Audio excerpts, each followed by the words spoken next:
bagaimana nikahnya dan kawinnya itu berganti binti Khalil dan mas kawinnya yang tersebut tunai? Sah.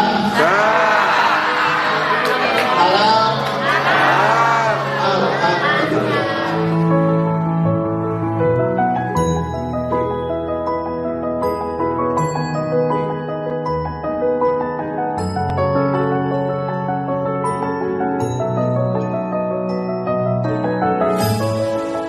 Selamat menempuh hidup baru Mbak Tetik sama Mas Arvin. Semoga menjadi keluarga yang sakinah, mawadah, warohmah.